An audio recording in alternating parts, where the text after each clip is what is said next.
Salut à tous, on se retrouve pour un nouveau débrief avec Fred Veil. Salut Fred. Salut, ça va? Un débrief encore une fois joyeux puisque le CSP a gagné, le CSP mène 2-1. Ça aurait pu être difficile puisqu'il y avait Adrien Moerman n'était pas là et finalement le CSP s'est battu comme des morts de faim en défense et c'était une grosse soirée.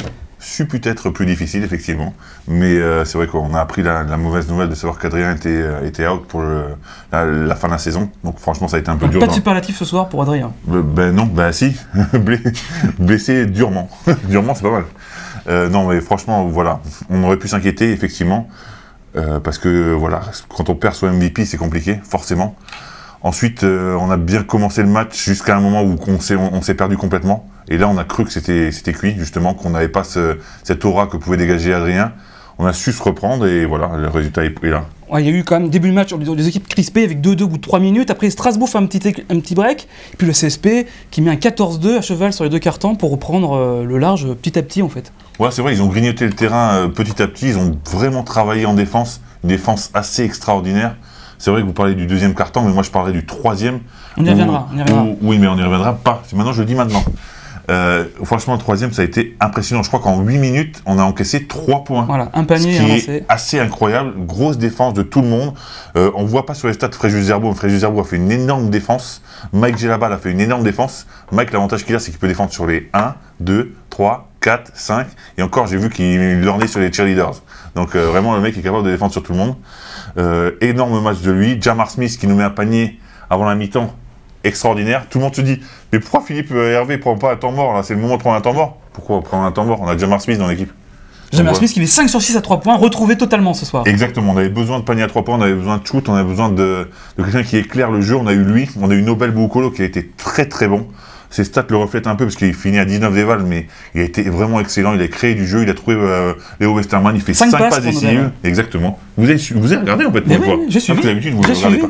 Et franchement, ça a été un match vraiment plein de la part de tout le monde. Même si on attaque, comment gagner un match sans vraiment de jeu intérieur? Parce que Batista met 6 points mais en fin de match. Zerbo, on l'a dit, Camara n'ont pas trop marqué, mais ont été très forts en défense. Le jeu intérieur, peut-être pour le game 4, ça va être compliqué. Il va falloir qu'il s'implique davantage en attaque. Ouais, peut-être chercher plus de paniers intérieurs, parce que c'est vrai qu'on a nos joueurs extérieurs qui ont beaucoup marqué aujourd'hui. On parle de Jamar Smith, on parle de Nobel Boukolo, Mike Gelabal qui était plutôt pas mal. Léo qui était très bon aussi, bien cherché par Nobel justement. On dit que voilà, la seule possibilité maintenant de nous empêcher de jouer, c'est de nous bloquer le jeu à 3 points, les jeux extérieurs. Donc voilà, il faut que Strasbourg a réussi à le faire lors du game 2. Oui, ils ont réussi à le faire, mais maintenant la seule solution c'est ça. Et donc nous, justement, à nous de montrer qu'on a des pivots qui sont capables de marquer des points aussi. Alors Strasbourg, en revanche, à 3 points, si le CSP a fait 11 sur 23, 5 sur 23 encore une fois, même s'ils ont mis en fin de match, ils étaient à 0 sur 10 à un moment, c'était quand même catastrophique à 3 points depuis le début de cette série. C'est catastrophique, mais aussi dû à la défense de Limoges. Limoges défend super bien. Après, on a plus de matchs sur la relation intérieure que peut avoir Strasbourg. Le 4 sur le 5, dès qu'il n'y a plus une pénétration, c'est difficile pour nous de défendre. On ne peut pas tout arrêter, mais la défense, en gros, était monumentale. Et est-ce que ce dernier carton où Strasbourg met 23 points, ça peut leur donner des idées pour le quatrième match?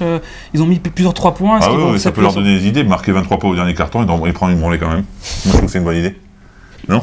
Bah, j'aimerais bien, Moi, je leur laisse 23 points à chaque fin de carton, il n'y a pas de problème. Alors, si on était peut-être un peu pessimiste en début de match, là maintenant, ça y est, la confiance est retrouvée. Non, on n'était pas pessimiste, on était un peu inquiet. Parce que comment l'équipe va se restructurer avec l'absence d'Adrien Moerman. Tout le monde a retrouvé sa place, tout le monde a apporté ce qu'il devait apporter. Comme vous disiez, le petit bémol, c'est peut-être le jeu intérieur, mais ça a été tellement magnifique à l'extérieur qu'il n'y avait pas grand-chose à dire.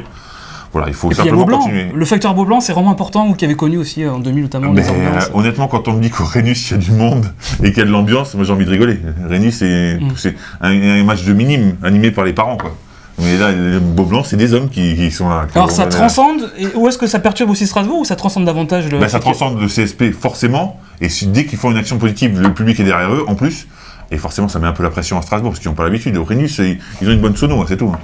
Donc on suivra ça samedi soir 20h50, ça y est, c'est plus qu'une seule marche, on y croit vraiment. On y croit, franchement c'est pas fini, on a besoin vraiment du même soutien de Beaublanc parce que Beaublanc a été magnifique ce soir, et c'est vraiment le 6e homme du CSP ce soir. Il faut vraiment qu'il fasse la même chose. Il faut qu'ils continuent à nous aider, parce que sinon, nous, les Limogeois, on ne pourra pas gagner sans eux. Vous serez là samedi soir? Je serai là à commenter le match encore, et je serai là avec vous pour fêter la victoire. Et cette fois, il sera très joyeux, et on ne dira pas de pute dans le cul, donc rien du tout de ça.